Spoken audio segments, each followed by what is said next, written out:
Hello hello mike check 1 2 3 4 mike check. नमस्कार मित्रांनो, माझं नाव श्रीधर, मी एक दारुडे आहे. Hi everybody. आज दारू प्यालेलं नाही आहे. आजचा विषय आहे सोबर जगणे पुस्तक, आणि हे पुस्तक नवीन सभासदांसाठी कसं उपयुक्त आहे. आजची तारीख आहे 27 जून 2024. सकाळचे 11:15 वाजलेले आहेत आणि मी माझ्या वरळी मुंबईच्या घरामध्ये, भाड्याच्या घरामध्ये रेकॉर्डिंग करतो आहे. थोडं माझं मनोगत सांगायचा प्रयत्न करतो, माझी स्टोरी सांगतो. वयाच्या 18व्या वर्षी दारू प्यायला सुरुवात केली. 29व्या वर्षी अल्कोहोलिक सनसचा मेसेज मिळाला. 11 वर्ष दारू प्यालो. पहिली 5 वर्ष गपचूप 3 महिन्यातनं एकदा, नंतरची 6 दिवसाआड सरासरी अर्धी बाटली, आणि दारू पिऊन धुलाई झाली. पैसे गेले, भले वडिलांचे गेले आणि पार्टनरचे गेले, पण ते निस्तराला मलाच लागलं. इज्जत गेली, वडिलांची गेली, मला काही इज्जतच नव्हती. सकाळी 7ला घरातनं बाहेर पडायचो, रात्री 2 वाजता टाईट यायचो. पैसे गेले, इज्जत गेली. त्याच्यानंतर घरामध्ये कलह झाला, वडिलांनी हाकलून दिला. त्यांना कळे ना काय करायचं ह्याचं चायला. मारून झाला, दुपटून झाला, प्रेमाने समजावून सांगितलं, आईने पदर पसरून झाला, सगळं झालं. काय त्याचा उपयोग होत नव्हता. त्यामुळे घरामध्ये वांदे होते, कामाच्या ठिकाणी वांदे होते, व्यावसायिक कामधंद्याचं नुकसान होत होतं. पार्टनरशिपमध्ये धंदा होता, मी फार्मसी ग्रॅज्युएट होतो. नंतर मग माझा पार्टनरशिपमध्ये धंदा होता, मेडिकल स्टोअर होतं. मला दारू पितो दुकानामध्ये म्हणून पार्टनरशिपमधनं हाकलून देण्यात आलेलं आहे. त्याच्यामुळे असा 4ही बाजूनी चेपला गेलेलो होतो, पण कबूल करायला तयार नव्हतो. शेवटी माझ्या एका मित्राने माझी अवस्था बघून मला फसून डॉक्टर श्रीकांत जोशी नावाचे मानसोपचार तज्ज्ञ आहेत, त्यांच्याकडे नेला, आणि त्यांनी मला अल्कोहोलिक सनसचा निरोप माझ्या सुदैवाने पहिल्या दिवशी दिला. केस पेपरवरची तारीख 15 जून 1989. पहिली मीटिंग केली भिवंडी ग्रुपची, त्याची तारीख 23 सप्टेंबर 1989, आणि पहिला सोबर दिवस 10 ऑक्टोबर 1989. त्याच्यामुळे आजच्या तारखेला मी 34 वर्ष 8 महिने आणि 17 दिवस दारूपासून दूर आहे. सोबर जगणे ह्या पुस्तकाच्या प्रत्येक भागावरती एक व्हिडिओ करायचा नंतर विचार आहे. पण सध्या नवीन सभासदांना सोबर जगणे नावाचं पुस्तक आहे, आणि त्याचा आपल्याला आत्ता ताबडतोब खूप उपयोग होणार आहे. ही गोष्ट त्यांच्या मनावर ठसवण्यासाठी आणि ह्या पुस्तकाचा गोषवारा देण्यासाठी ही ऑडिओ रेकॉर्डिंग मी करत आहे. त्यामुळे जे नवीन सभासद महाराष्ट्रभर मराठी ऐकणारे जे आहेत, आत्ता उद्या आणखी 10 वर्षांनी मी मेल्यानंतर माहीत नाही मला काय असेल ते, पण त्या सगळ्यांना मी हात जोडून विनंती करतो की बाबा रे, हे पुस्तक वाचा. ह्या पुस्तकाने तुमचा नक्की फायदा होणार आहे. दारूपासून दूर राहण्यासाठी ज्या असंख्य आयडिया करायच्या आहेत याच्यामध्ये सगळ्या आयडिया दिलेल्या आहेत. अल्कोहोलिक्स अनोनिमसमध्ये सल्लेखोर मंडळी असतात, त्याच्यामुळे तुम्हाला बरेच सल्ले दिले जातील. योग्य काय अयोग्य काय सुधारणार नाही. आणि अल्कोहोलिक्स अनोनिमसमध्ये येऊन दारू सोडणे आणि कार्यक्रम घेणे हे एक हत्ती आणि 7 आंधळ्यासारखं आहे. ज्याला जी बाजू दिसली तो बाजू तो व्यवस्थित सांगतो. आलं लक्षात? कोणी सांगतं दारू पिऊन आल्यानंतरसुद्धा शेअरिंग केलं तरी चालेल, आणि कार्यक्रम सांगतो की दारू पिऊन आल्यानंतर शेअरिंग करायचं नाही. त्याच्यामुळे मतमतांतर आहेत, सल्लेखोर बरेच आहेत. सावध राहा. कुणालाही न दुखावता शांतपणे हे आपलं पुस्तक वाचायचं आणि आपल्या पुस्तकामध्ये जे लिहिलेलं आहे त्याप्रमाणे करायचं. बरोबर आहे? चला ठीक आहे, मी पुस्तकाची सुरुवात करतो. हे पुस्तक पहिली गोष्ट म्हणजे कुठे मिळेल, तर हे तुमच्या इंटरग्रुपच्या ऑफिसमध्ये मिळेल. तुमचं इंटरग्रुपचं ऑफिस कुठं आहे? आता तुम्ही महाराष्ट्रात कुठेही असाल, मला माहीत नाही तुमचं इंटरग्रुपचं, म्हणजे मी पत्ता देऊ शकणार नाही. पण तुम्ही ज्या ग्रुपमध्ये मीटिंग करताय, तुम्ही आत्ता जरी रिहॅबमध्ये असलात तरीसुद्धा जेव्हा रिहॅबमधनं बाहेर पडाल तेव्हा तुम्ही अल्कोहोलिक सनसच्या मीटिंग केल्याच पाहिजेत. त्याच्याशिवाय तुमची दारू बंद होणार नाही. हे तुम्हीच सिद्ध केलेलं आहे. बाबा भगत झालेले आहेत, मुर्गा कापून झालेला आहे, विल पॉवर झालेली आहे, लोकांनी लाथा घालून झालेले आहेत. त्यामुळे दारू बंद होत नाही, म्हणून तर तुम्ही रिहॅबमध्ये गेलेला आहात. त्याच्यामुळे बाहेर आल्यानंतर तुम्हाला परत दारू प्यायची नसेल तर जवळच्या अल्कोहोलिक्स अनोनिमसच्या मीटिंग शोधून काढा. त्याच्याकरता इंटरनेटवर जाऊन अल्कोहोलिक्स अनोनिमसचं ॲप शोधून काढा. तुम्ही ज्या भागात राहता त्याचा पिनकोड नंबर टाका, तुम्हाला सगळी माहिती मिळेल. किंवा इंटरनेटवर टाकून GSO इंडिया, GSO इंडिया यांचा मोबाईल नंबर शोधून काढा, लँडलाईन नंबर शोधून काढा, तुम्हाला सगळी माहिती मिळेल. चला, या पुस्तकाबद्दल कुठे मिळेल ते मी तुम्हाला सांगितलं. इंटरग्रुपमध्ये मिळेल की आणि कोणाला तरी विचारायचं इंटरग्रुपमध्ये मिळेल, किंवा जेव्हा मोठा कार्यक्रम असतो, एखादा अल्कॅथॉन असतो, नाईट विजिल असते, कुठला कार्यक्रम कार्यशाळा असते, तेव्हा इंटरग्रुपची मंडळी बाहेर काउंटर लावून बसलेली असतात. बरोबर आहे. आता ह्याची किंमत किती? माझ्या अंदाजाने ह्याची किंमत सर्वसाधारणपणे 100 रुपयाच्या आसपास आहे आज. एक्झॅक्टली तुम्ही विचारू शकता, 100 प्लस मायनस असू शकेल, माहीत नाही मला. आणि तुम्हाला जर आजच्या तारखेला 100 रुपये पुस्तकाला खर्च करण्यासारखी तुमची परिस्थिती नसेल तर कृपया लाजू नका. जवळच्या मेंबरला सांगा, ज्याच्याशी तुम्ही नेहमी बोलता, होम ग्रुपमधल्या मीटिंगमध्ये सांगा, किंवा सरळ सरळ तुम्हाला जेव्हा शेअरिंग मिळतं तेव्हा सांगा की एका सभासदाने सांगितलं सोबर जगणे पुस्तक चांगलं आहे, मला ते विकत घ्यायचं आहे, पण माझी ऐपत नाही आहे, तुमच्यापैकी ज्या कोणाला मदत करता येईल त्यांनी करा. आणि त्या माणसाला नंतर पैसे द्यायची काही गरज नाही. त्याच्याऐवजी तुम्ही सोबर झाल्यानंतर, श्रीमंत झाल्यानंतर, पैसे आल्यानंतर दुसऱ्या एखाद्या सभासदाला हे पुस्तक द्यायचं. माझा पूर्वीचा होम ग्रुप जो होता तो एकता ग्रुप दादर, राजा शिवाजी विद्यालय होता. तिथे आम्ही 10 पुस्तकं बिग बुकची आणि 10 पुस्तकं सोबर जगण्याची आलेली होती. आमच्याकडे आलेल्या सभासदाला आम्ही दुसऱ्या वेळेला मिटिंगला आला, पहिल्या वेळेला मिटिंगला आला की त्याचा भरोसा नसतो, त्याच्यामुळे दुसऱ्या वेळेला आमच्या ग्रुपला मिटिंगला आला की आम्ही त्याला सोबर जगणे पुस्तक द्यायचो. त्याला सांगायचो समोर लगेच तुझं नाव लिही बाबा, आणि हे काय पैसे द्यायचे नाही, तू श्रीमंत होशील तेव्हा तू हे दुसऱ्या कोणासाठी तरी खर्च कर. त्यामुळे मी 2 प्रश्नांची उत्तरं दिली. 1, कुठे मिळेल? 2, त्याची किंमत किती? तिसरी गोष्ट, हे तुम्ही तुमच्याजवळ ठेवू शकता, कारण ह्याच्यावरती अल्कोहोलिक्स अनॉनिमस, दारू असं काहीही लिहिलेलं नाही आहे पहिल्या पानावर आणि शेवटच्या पानावरती. पहिल्या पानावर लिहिलेलं आहे सोबर जगणे, पिवळ्या रंगाचं पुस्तक आहे, न पिण्यासाठी सदस्यांनी वापरलेल्या काही पद्धती. मी माझ्या थंबनेलमध्ये याच्या यूट्यूब व्हिडिओच्या थंबनेलमध्ये मी लिहिलेलं आहे की थांबलेली दारू पुन्हा सुरू न करण्याकरता.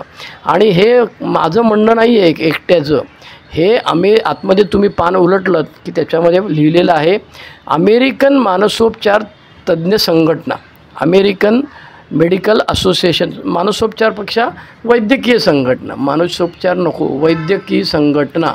बरोबर आहे. आपल्याकडे जशी इंडियन मेडिकल असोसिएशन असते तशी ही अमेरिकन मेडिकल असोसिएशन आहे.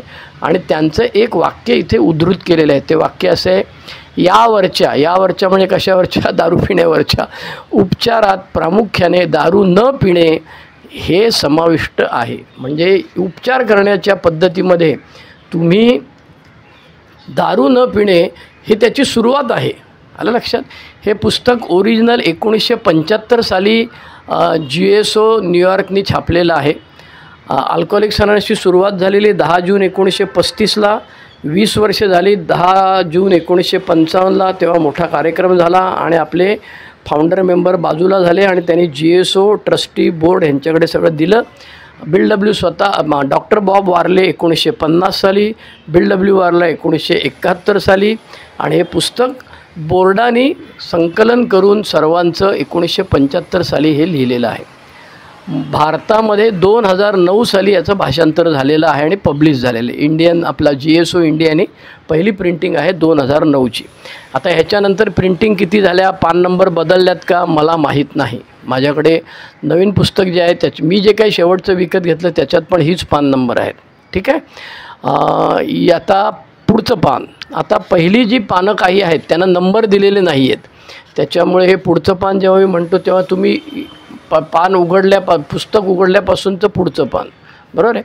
आता त्याच्यामध्ये लिहिलं आहे शीर्षकाबाबत थोडेसे, आणि तो म्हणतो की मी मराठी पुस्तकाबद्दलच बोलतो आहे, मी इंग्रजी पुस्तकाचा रेफरन्स घेत नाही, कारण हे ऑलरेडी ट्रान्सलेट झालेलं आहे आणि तुमच्यासमोर हे पुस्तक तुम्ही ठेवून मी जे बोलतो आहे ते व्हेरीफाय करू शकता, तुमच्या पुस्तकामध्ये खाणाखुणा करू शकता. तर याच्यामध्ये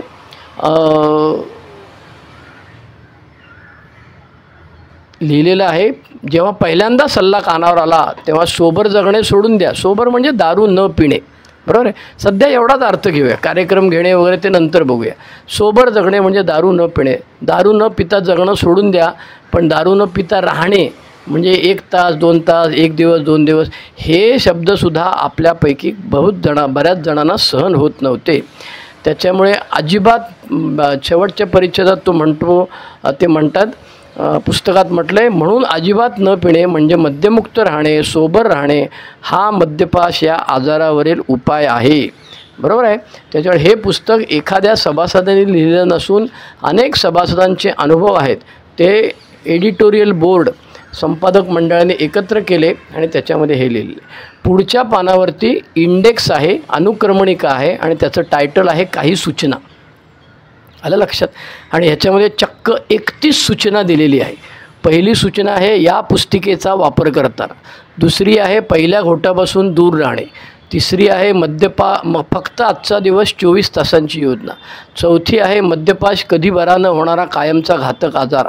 बरोबर आहे. असं 31वी आहे स्वतःचा मार्ग शोधणे. त्यामुळे ह्या 31 आयडिया साधारणपणे किती पानांमध्ये दिलेले आहेत ते मी तुम्हाला सांगतो. 133 मराठी पानं आहेत. तर या 30 आयडियांबद्दल 133 पानं लिहिलेली आहेत. प्रत्येक आयडिया साधारणपणे 4 ते 2, कमीत कमी 2 पानं, जास्तीत जास्त 5-6 पानं अशी ती झालेली आहे. त्याच्या मागच्या पानावर मात्र एक आणखी इंटरेस्टिंग गोष्ट आहे जी तुम्हा सगळ्यांना आवडेल आणि ती तुमच्या सगळ्यांची उपयोगाची आहे. तुमचं स्वतःचं पुस्तक असेल तर त्याच्यामध्ये तुम्ही खुणा करायला सुरुवात करू शकता. मी तुम्हाला सांगतो. तिथे त्यांनी दिलेले सोबर जगणे, नुकते पिणे थांबवलेल्यांकडून नेहमी विचारले जाणारे काही प्रश्न व ज्यामध्ये ह्या प्रश्नांची उत्तरे दिली आहेत ती प्रकरणे. मग त्याच्यामध्ये ह्यांनी त्या पानावरती पुन्हा अनुक्रमणिका दिलेली आहे. 11 प्रश्न दिलेले आहे. पहिला प्रश्न आहे मी एखादी पार्टी असेल तर तिथे काय करावे, बोलावे. दुसरा प्रश्न मी घरात मद्य ठेवावे का. 10वा प्रश्न आहे मी व्यावसायिक तज्ज्ञांची मदत घ्यावी का. 11वा प्रश्न आहे जुने सखे सोबती आणि इतर सवयी सोडून द्यायला हव्यात का. हे अशा 11 सवयी आहेत आणि त्याच्यापुढे प्रकरण क्रमांक दिलेले आहे. तुम्ही काय करू शकता, हे प्रकरण क्रमांक जे लिहिलेलं आहे त्याच्यापुढे आणखी एक कॉलम करायचा, लिहायचं पान क्रमांक. आणि ही मागच्या बाजूला ही सगळी प्रकरणं आहेत. ती प्रकरणं किती पानावर सुरू होतात ते पान नंबर माझ्या पुस्तकात मी लिहिलेलं आहे. म्हणजे उदाहरणार्थ पहिलं लिहिलं आहे मी एखादी पार्टी असेल तर तिथे काय करावे, याच्यात प्रकरण क्रमांक 26 लिहिलं आहे. त्याच्यापुढे मी लिहिलं आहे पान नंबर 99. दुसरं आहे मी घरात काही मद्य ठेवावे का, त्याच्यापुढे लिहिलं आहे प्रकरण 8 आणि त्याच्यापुढे मी लिहून ठेवलेलं आहे प्रकरण 28 आहे. तर आता ह्या पुस्तकाबद्दलची आपण चर्चा करण्यापूर्वी, माझे अनुभव सांगण्यापूर्वी आणि याच्यात कुठे काय आहे आणि तुम्हाला का वाचलं पाहिजे आणि कसं वाचलं पाहिजे हे माझ्या अनुभवातनं सांगण्यापूर्वी आणखी एक पान आहे. त्याच्यावरती माझ्या तोंडात सारखं BLW येतो कारण आपलं बरंचसं लिखाण BLWनी केलेलं आहे. हे लिखाण मात्र BLWनी केलेलं नाही. हे सगळ्या सभासदांनी मिळून आपला, ज्याला आपण ग्रुप कॉन्शियन्स म्हणू शकतो, तसं एडिटोरियल बोर्डाने हे पुस्तक लिहिलेलं आहे.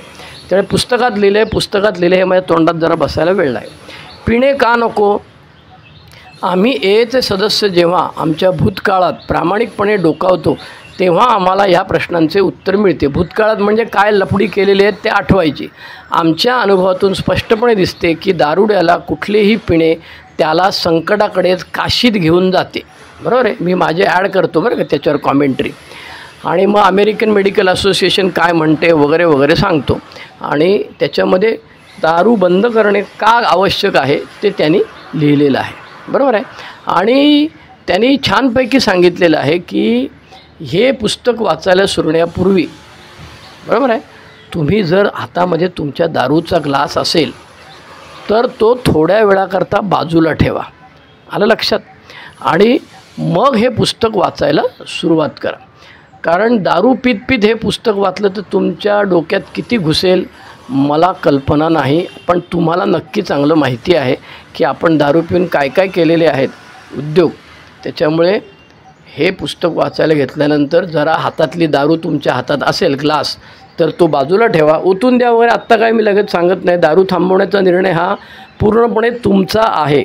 मी असं गृहीत धरतो की तुम्ही रिहॅबमध्ये आहात किंवा अल्कोहोलिक्स अनोनिमसच्या मीटिंग केलेल्या आहात. काही मीटिंग त्यांनी केलेल्या आहेत आणि तुम्हाला दारू बंद करायची इच्छा आहे आणि तुम्ही त्याच्यासाठी अल्कोहोलिक सनसमध्ये किंवा रिहॅबमध्ये आलेला आहात असं मी गृहीत धरतो. त्याच्यामुळे हे पुस्तक वाचताना तुमच्या हातात जर ग्लास असेल दारूचा तर तो बाजूला ठेवा. तो ओतून द्यायचा की नाही हे तुमचं तुम्ही ठरवा. दारू बंद करायची की नाही तेही तुमचं तुम्ही ठरवा.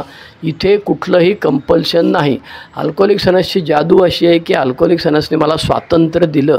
जे स्वातंत्र्य मला दारू पिताना त्याच्या आधी कुणीही दिलेलं नव्हतं. तुला प्यायची तर पी, बंद करायची तर बंद कर, आणि आमचे दरवाजे उघडे आहेत. तुला जेव्हा वाटेल तेव्हा तू येऊ शकतो आणि तू म्हणू शकतो मी आजपासून एचा सभासद झालो की तू सभासद होतो. इथे काय फॉर्म बिम भरून द्यायचा नाही आहे, काय पैसे नाहीत आणि काय कॉन्ट्रीब्युशन नाही, काही नाही आहे. ज्या दिवशी तू स्वतः म्हणशील की मी हे करायला लागलो त्या दिवशी तू दारूपासून दूर राहायला सुरुवात करतो.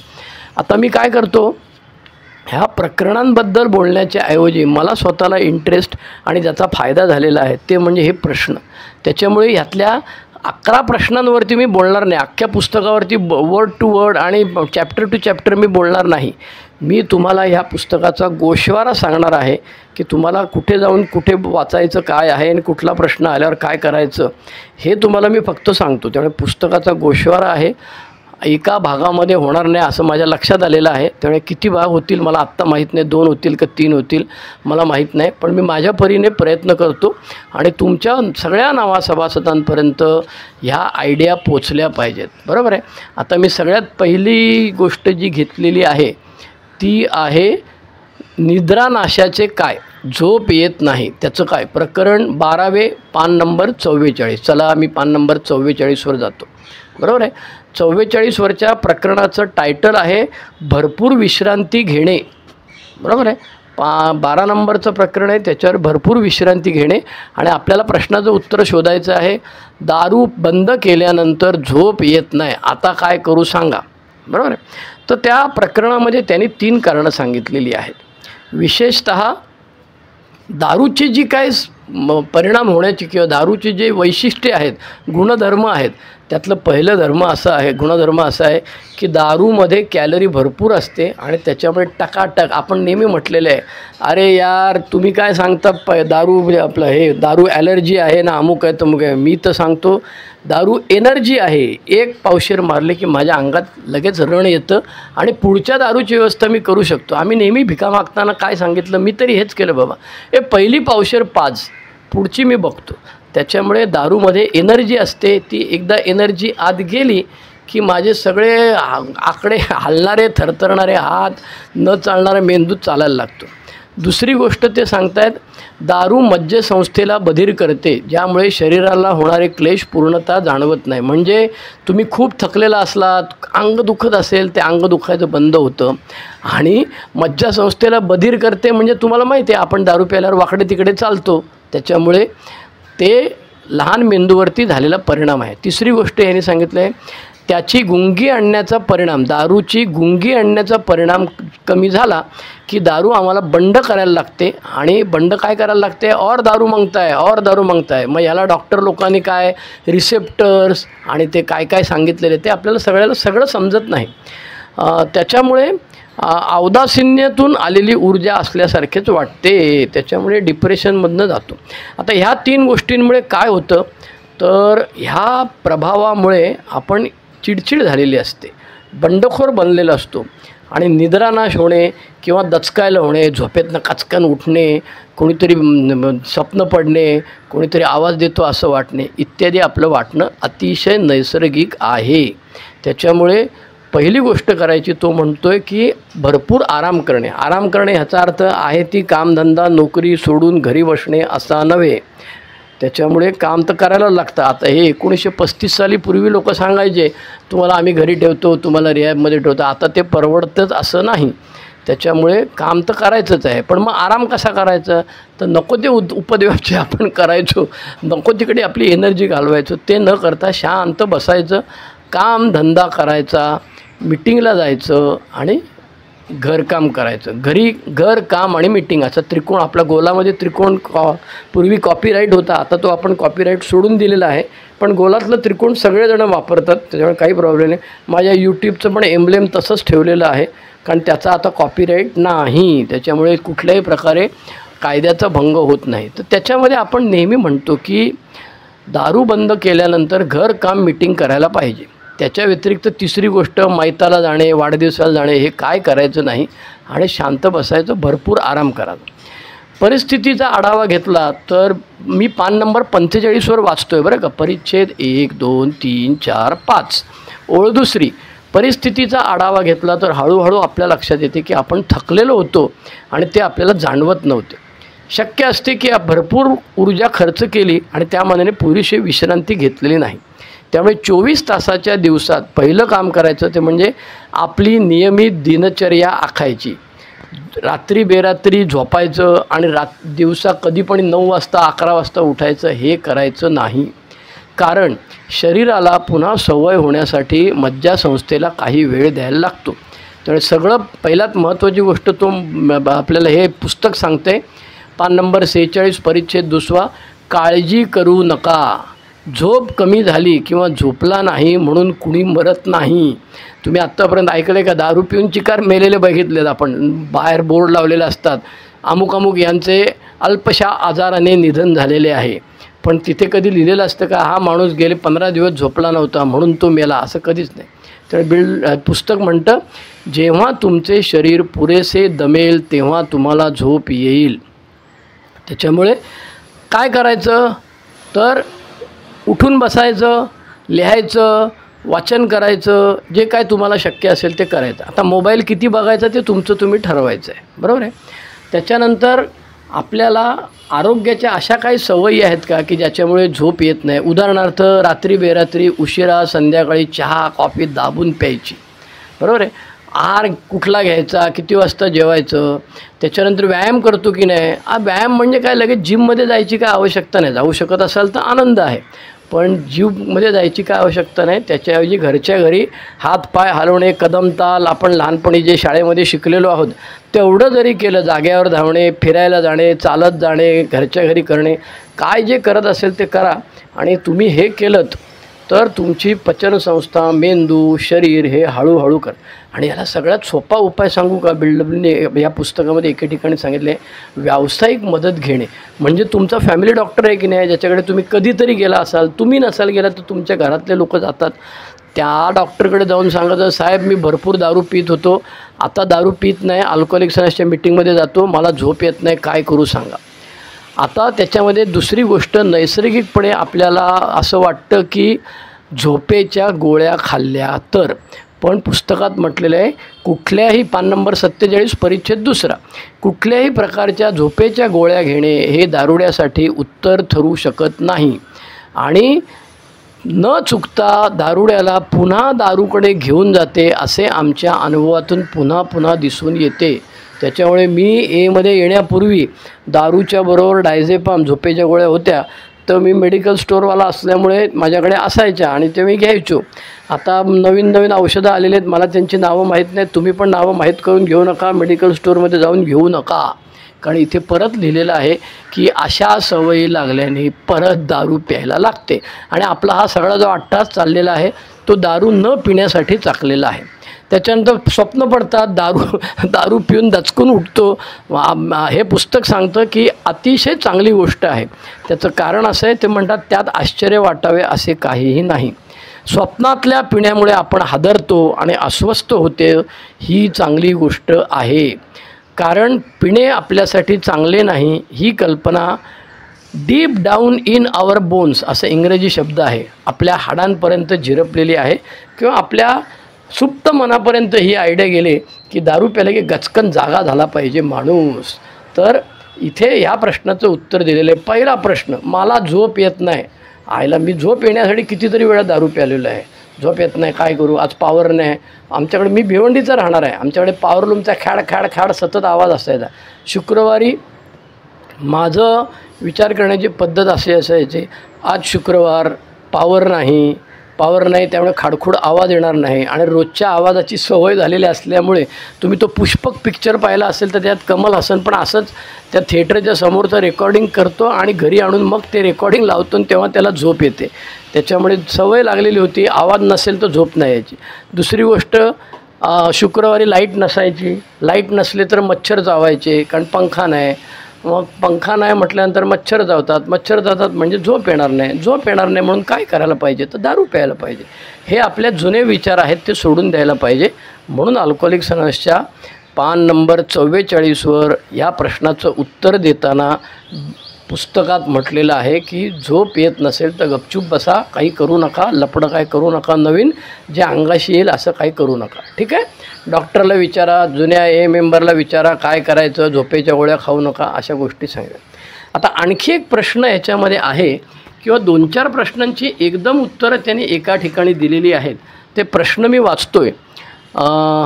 प्रश्न क्रमांक 2 म्हणजे मी घरात दारू ठेवावी का. प्रश्न क्रमांक 3 मी सध्या पित नाही हे लोकांना कसे सांगावे. प्रश्न क्रमांक 5 झालेला आहे आपला. प्रश्न क्रमांक थांबा ह्याचा सिक्वेन्स माझा बदललेला आहे. हां, मी बारमध्ये जावे का. नुसतंच जाऊन बसतो. आता मी पित नाही, मी नुसतंच जाऊन बसतो, काय करू सांगा, त्याला काय होतं. त्याच्यानंतर प्रश्न 3 जुने सखे सोबती. प्रश्न 11 जुने सखे सोबती आणि इतर सवयी सोडून द्यायला पाहिजेत का. त्याच्यानंतर प्रश्न क्रमांक 3 मी सध्या पित नाही लोकांना कसे सांगावे. आणि प्रश्न क्रमांक 1 एखादी पार्टी असेल तर तिथे काय करावे आणि काय बोलावे. या सगळ्या प्रश्नांची उत्तरं एकत्र 26 नंबर प्रकरण पान नंबर 99. ज्यांच्याकडे पुस्तक आहे त्यांनी चला 99वरती खाली दिलेलं आहे प्रकरण 26 पिण्याच्या प्रसंगापासून सावध राहणे. 4 प्रश्न आहेत. पार्टीला जावं का नाही, पित नाही कसं सांगावं, त्याच्यानंतर नुसताच बारमध्ये जाऊन बसावं का आणि जुने मित्र आणि सवयी सोडाव्यात का. या 4 प्रश्नांची उत्तरं या चॅप्टरमध्ये दिलेली आहेत. या चॅप्टरमध्ये या प्रकरणामध्ये त्यांनी सांगितलेलं आहेत. बऱ्याच आयडिया दिल्यात बरं का. हे पान नंबर 99वर सुरू होणारं प्रकरण पान नंबर 108वर संपलेलं आहे. त्याच्यामुळे त्याच्यामध्ये बऱ्याच आयडिया आलेल्या आहेत. 99 ते 108 म्हणजे जवळजवळ 9 पान 1 2 आणि ही 8 10 पानं झालेली आहेत. त्याच्यामुळे या 10 पानांमध्ये त्यांनी बऱ्याच आयडिया दिलेल्या आहेत. काय आयडिया दिलेल्या आहेत आपण एक एक प्रश्नाचं उत्तर घेऊयात शोडक्यामध्ये. पार्टीला जायचं का. हे बघा, शक्य असेल तेव्हा पार्टीला जायचं टाळायचं. बरोबर आहे. तुम्ही पार्टीला गेलात तर काय ते कोणाचा जीव जाणार नाही. पार्टीला नाही गेलात तर कोण मरणार नाही, कोण काय होणार नाही असं नाही. पण अगदीच समजा पार्टीला जाणं आवश्यक असेल तर मग जवळ बरोबर एखाद्या मेंबरला घेऊन जायचं, आधी पोट भरून जायचं, अशा अनेक युक्त्या त्यांनी सांगितलेल्या आहेत. पण नवीन सभासदांनी शक्यतो पार्टीला जाऊ नका. काय कारण सांगायचं अरे आता हजारो वेळा आपण जिथे हवं तिथे गेलेलो नाही. काहीतरी कारण सांगायचं, माझ्या पोटात दुखतं, माझ्या घरी आई वडील आजारी आहेत, काय तुम्हाला पटेल ते पार्टी शक्यतो टाळायची. आणि अगदीच गरज असेल तर काय करायचं ते ह्या प्रकरणात लिहिलेलं आहे. दुसरं आहे नुसतं बारमध्ये जाऊन बसावं का. अजिबात जाऊन बसू नका. हा प्रयोग मी करून फसलेलो आहे. त्या बारमध्ये तुम्ही गेलात की आणि बिल्डब्ल्यूच्या बिग बुकमध्ये कितीतरी वेळा लिहिलेलं आहे की मी बारमध्ये जाऊन बसलो, नुसतंच सँडविच खायचा विचार केलेला होता, मी दूध पित होतो आणि मग अचानक मला आर्मिस्टिक डेचे फुकटमध्ये कोणतरी दारू पाहत होत होता आणि मग 2 दारूचे हे घेतले, पेग घेतले आणि दुधात ओतले आणि प्यालो. त्याच्यामुळे बारमध्ये नुसता जाऊन बसू नका. काय करता तुम्ही लोक बघतो मी आता. ते माझे मित्र म्हणायचे अरे भडव्या तू काय उताणा पडलेला आहे, आमचं काय तू छाटा बघतो आता, तुझी तू बघ चला. आता तुझ्या गिन्ने 4 दिवस झाले, तू काय आमची दारू कशी बघतो आणि काय करतो बघतो. नाटक तू करायचं होता, आम्ही नव्हतो करत. त्याच्यामुळे बारमध्ये जाऊ नका. नुसतं बसायला बारमध्ये जाऊ नका. आता तिसरी गोष्ट पित नाही हे कसं सांगावं. तर सगळ्यात सोपा मार्ग म्हणजे कसं आहे, एक पर्याय आहे सगळ्यांना सांगायचं लगेच मी एच्या मीटिंगला जातो, आता मी दारू बंद केलेली आहे. पण त्याची खिल्ली उडवली जाण्याची शक्यता जास्त आहे. सगळ्यांना अल्कोहोलिक्स अनॉनिमस माहीत नसते. त्याला उपाय असा आहे की बाबा रे माझं पोटात दुखतं, मला डॉक्टरांनी सांगितलेलं आहे, अशा अनेक गोष्टी तुम्ही सांगू शकता. आणि हे सांगितल्यानंतर तुमचा अगदी शत्रू जरी असला, मित्र जरी असला तरी तो सांगणार नाही. तुझ्या पोटात दुखत असलं, तुला डॉक्टरनी सांगितलेलं असेल तरी देखील तू आमच्याबरोबर चल आणि दारू पी आणि मर, असा आपला मित्र सांगणार नाही. त्याच्यामुळे काहीतरी कारण द्यायचं आणि कसं का पित नाही हे कसे सांगावे. तर सध्या माझं तब्येत बरी नाही आहे, डॉक्टरनी जरा मनाई केलेली आहे, त्याच्यामुळे मी येणार नाही.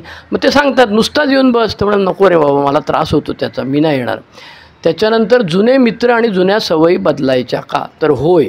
जुने मित्र म्हणजे कोणते जुने मित्र बदलायचे? जे दारू पिताना आपल्याला आतिके खंडाला जसं विचारते ते पिक्चरमध्ये, तसं मी दारू प्यायला बसायचो तेव्हा आम्ही जेव्हा रविवारी सकाळी चहा प्यायला बसायचो भिवंडीमध्ये एका हॉटेलमध्ये, तेव्हा आम्ही 10-12 मित्र बसलेलो असायचो आणि चहाची ऑर्डर दिलेली असायची आणि मी बेवडा होतो आणि माझा आणखी एक मित्र बेवडा होता. तर तो अशी मान तिरकी करायचा. आता तुम्ही व्हिडिओ नसल्यामुळे दाखवू शकत नाही. 12:05 आणि 12:10 ह्याच्यामध्ये जो लहान काटा फिरतो की मोठा काटा फिरतो की नाही पुढे, तसं तो मान करायची थोडीशी आणि मी आणि तो उठून बारमध्ये गेलेलो असायचो आणि ते 11 चहा आल्यानंतर ते म्हणे, अरे हे दोघं कुठे गेले? दुसरा कोणतं सांगायचं, त्यांनी त्याला इशारा केला मानेनी आणि दोघं बेवडे गेले तिकडे. त्याच्यामुळे शक्य असेल तेव्हा जुन्या मित्रांबरोबर राहणं टाळा. ज्यांचा दारूशी काही संबंध नाही असे मित्र बदलायची काय आवश्यकता नाही. जुन्या सवयी टाळा. सवयी म्हणजे काय? आपला खूप दमलो की दारू प्यायला पाहिजे, आज खूप खुश आहे दारू प्यायला पाहिजे, आज लय लफडा झाला ऑफिसमध्ये दारू प्यायला पाहिजे. अशा वेळेला मीटिंगमध्ये जायचं, सभासदांशी बोलायचं, फोन मोबाईलवरती असेल कोणाचा फोन नंबर त्याच्याशी बोलायचा, रिहॅबमधल्या काउन्सिलरशी बोलायचा. आता या चॅप्टरमध्ये त्यांनी काय काय दिलेलं आहे मी सांगतो तुम्हाला. प्रकरण 6 पान नंबर 100. तो म्हणतो घरात दारू ठेवायची की नाही ठेवायची? तर तो म्हणतो की इतर लोक पित असतील तर त्यांना दारू ठेवू दे.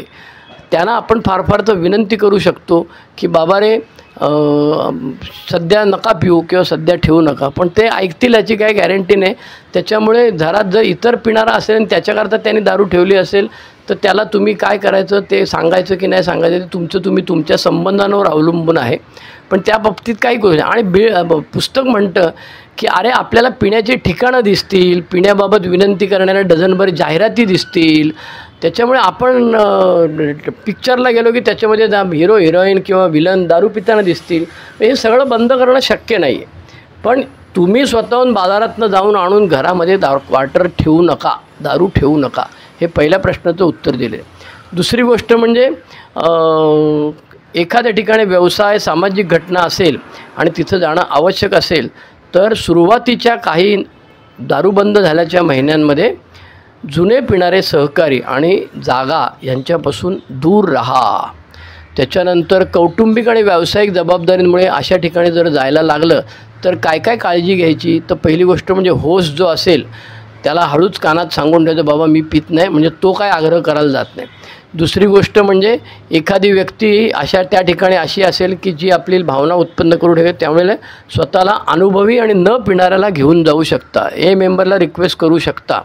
त्याच्यानंतर जाण्यापूर्वी एखाद्या सुधारलेल्या मद्यपाशी ग्रुपमधल्या मेंबरशी बोलायचं ज्याला तुमची काळजी आहे. त्याच्यानंतर त्याला संपर्क करा परत आल्यानंतर आणि काय घडले ते सांगा. आणि सगळ्यात महत्त्वाची गोष्ट तो म्हणतो पार्टीला जाण्यापूर्वी आधी दाबून खाऊन घ्या आणि मग जा. कारण आपल्याला hungry angry lonely tired HALT हे गोष्टी सांगितलेल्या आहेत. जेव्हा भुकेलेला असतो तेव्हा कळकळतो आणि दारू पटकन खेचते. त्याच्यामुळे पिण्याच्या पार्टीला जाताना ही जी पाळायची पथ्य आहेत ती पान नंबर 101 ते 104 दिलेली आहेत. बरोबर आहे. त्यामुळे लवकर दुसरा पर्याय त्यांनी सांगितला आहे, लवकर निघून जा ना. पार्टी कसं आहे सुरू झाली ना, तोंड दाखवलं ना सगळ्यांना, मुंह दिखाई कर दिया, हां साहेब मी आलेलो आहे, अमुक आहे तमुक आहे, तर हळूच लघवी करायला जातो सांगायचं आणि कल्टी मारायची. बरोबर आहे. ग्लास हातामध्ये घ्यायचा आणि दुसऱ्या रंगाचा ज्यूस बीस घ्यायचा, काही प्रॉब्लेम नाही. किंवा काही लोकांचं सांगितले अरे नुसता हातात ग्लास घ्यायचा आणि फिरायचं, पण ते डेंजरस आहे. ते आपलं झालं पण कधी तोंडाला लावू सांगता येत नाही. त्यांचं म्हणजे नुसताच ग्लास घेऊन फिरायचा, बाजूला जायचं आणि कुठेतरी कुंडी असते हॉटेलमध्ये किंवा बारमध्ये ते मध्ये ओतून द्यायचं आणि दुसरं पाणी भरायचं आणि परत फिरत बसायचं. पण ते डेंजरस आहे. ते करणं तेवढी स्ट्रॉंग विल पॉवर आपली असेलच असं काय सांगता येत नाही नवीन असताना. किंवा तो म्हणतो डायरेक्ट जेवायच्या वेळी जायचं किंवा आज पिणार नाही हे उत्तर तयार ठेवायचं. आणि महत्त्वाची गोष्ट अशी आहे की तुमच्या पिण्यात इतरांना इंटरेस्ट नाही. तू प्याला का नाही प्याला, किती प्याला, कशी प्याला, घपाघप केला का सावकाश प्याला, ह्याच्यात कोणाला इंटरेस्ट नाही. त्याच्यामुळे ह्या प्रश्नांची उत्तरं तुम्हाला तयार ठेवावी लागतील. दारू न पिण्यासाठी खोटं बोललं तरी काय बिघडत नाही. अचानक तुमचा लगेच जागृत होतो आतला आवाज, हम झूठ नाही बोलेगा ऐसा वैसा, गाढव आहेस, झूठ बोलो आणि दारू न पिता बाहेर पड. त्याच्यामुळे इथे पुस्तकात म्हटले एच्या 49, इथे चुकून 41 लिहिले, ओरिजिनल इंग्रजीमध्ये 49 लिहिलेलं आहे. त्याच्यामुळे 49 वर्षाच्या साठलेल्या अनुभवातून बऱ्याच विविध यशस्वी पान नंबर 104 पद्धतीची रूपरेषा बनत चाललेली आहे. आपली प्यायची इच्छा नाही हे लोकांना ओरडून सांगण्याचा आणखी एक फायदा म्हणजे आपल्याला मद्यमुक्त राहण्याच्या निश्चयाला बळकटी देते. आपण लोकांना सांगत नसतो, आपल्या स्वतःलाच सांगत असतो. बरोबर आहे. मी सध्या घेत नाही हे अडखळायची काय गरज नाही. सरळ सरळ थँक्यू, मला नको आहे असं सांगायचं आणि पुढे जायचं. आईला इतके दिवस हेच तर जमत नव्हतं बाबा आपल्याला, म्हणून तर अल्कोहोलिक्स अनोनिमसमध्ये यायला लागलं. आणि हे पुस्तक आता मला छानपैकी सगळ्या आयडिया सांगतं आहे. हे पुस्तक लय भारी का. मी तर काही वेळा गमतीने म्हणतो की अरे बिग बुक नंतर वाचा, पहिले हे पुस्तक वाचायचे. आईला दोन्ही महत्त्वाची पुस्तकं आहेत. दारू बंद होऊ शकते ते त्याची आशा बिग बुकमध्ये दिलेली आहे आणि कशी बंद करायची ते ह्या पुस्तकात दिले आहे. तब्येतीच्या कारणासाठी मी वजन कमी करतो म्हणून डॉक्टरांनी दम दिलेला आहे. अरे माझ्या वाटचं पिऊन झाले, माझा कोटा संपलेला आहे. त्याच्यानंतर अरे मला नाही जमत, किंवा मी सध्या सोडलेली आहे, किंवा थोडा सफेद झूट किंवा किरकोळ थापा मारल्या तरी चालतील असं इथे पुस्तकामध्ये छानपैकी लिहिलेलं आहे. आणि अगदी सांगायचं मला ॲलर्जी आहे, आलं लक्षात. त्याच्यामुळे सॉफ्ट ड्रिंक घ्यायचं, काय घ्यायचं, काय जमतं आहे तसं करायचं, काही प्रॉब्लेम नाही. सगळेजण दुर्लक्ष करतात आपल्याकडे एकदा नाही सांगितल्यानंतर. पण स्लीप जर का झालात तुम्ही तर मागच्या तिकिटावर नवीन पिक्चर चालू होतो, हे आपल्याला असंख्य वेळा माहिती आहे. एकदा का पहिला घोट पोटात गेला की वाट लागली. त्याच्यामुळे आपल्या न पिढ्यांकडे सगळ्यांचे लक्ष वळवण्याचा एखादा मित्र करतो आणि आपण दुखावून घेतो किंवा काही न तक्रार करता सोसतो, ते चांगलं आहे. काही काळजी करू नका, इन्सल्ट केला तरी काय बिघडत नाही. बरोबर आहे. त्याच्यानंतर आपल्याला पित नाही याच्याबद्दल लाजबीज काय वाटायची गरज नाही ना, कारण आपला कोटा झालेला आहे. आणि कसं आहे, डायबिटीज झालेला माणूस सांगतो का हो मला डायबिटीस आहे, त्याला लाज वाटते का त्याला सांगायला? नाही, तो म्हणतो अरे डायबिटीज झाले, साखर खाल्ली तर मरेल तिच्या आईला, चक्कर येईल, अमुक आहे तमुक आहे. तसं शांतपणे आपल्याला हे स्वीकारायला पाहिजे. पण हे लगेच जमेल असं नाही.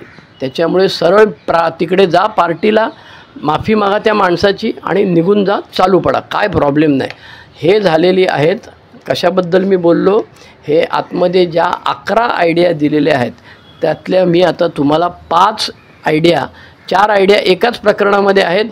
प्रकरण 26मध्ये त्या सांगितल्या आणि दुसरी आयडिया सांगितली 5वी झोप लागत नाही याचं काय. त्यामुळे आता आयडियांबद्दल मी ह्यापुढे बोलत नाही आहे. आता मी जातो ह्या 31 आयडिया ज्या आहेत त्यांच्याबद्दल.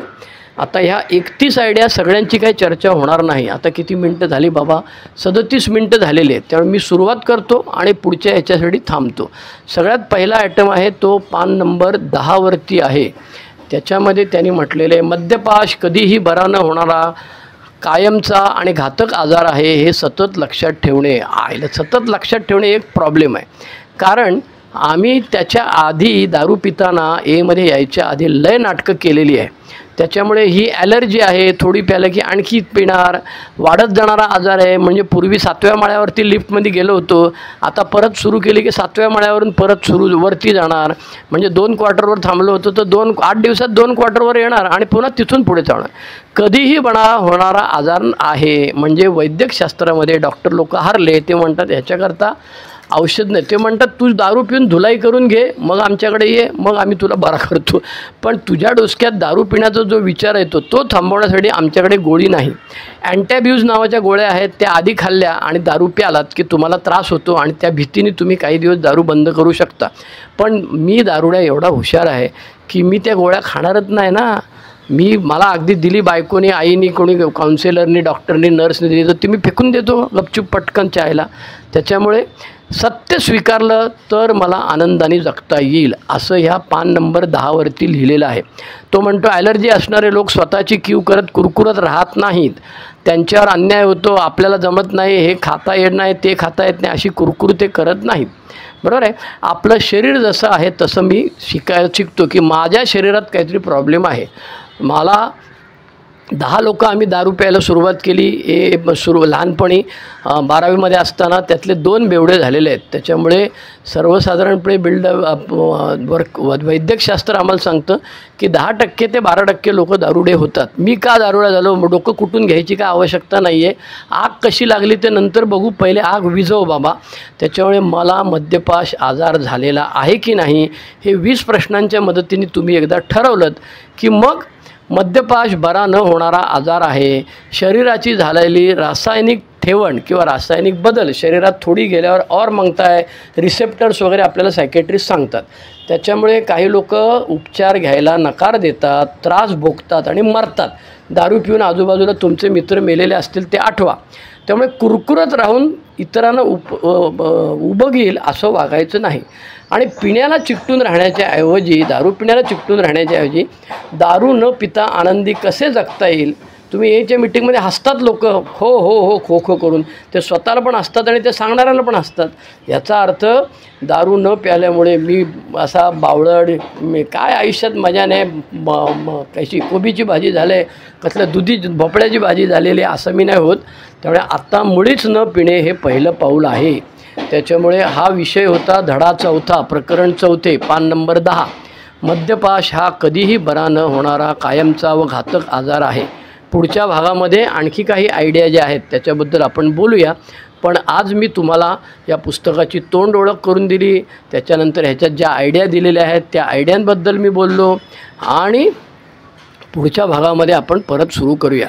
ओके, ऐकल्यानंतर सबस्क्राईब करायचं, लाईक करायचं आणि शेअर करायचं. ह्या 3 गोष्टी केल्याने त्याच्यात माझा काहीही फायदा नाही.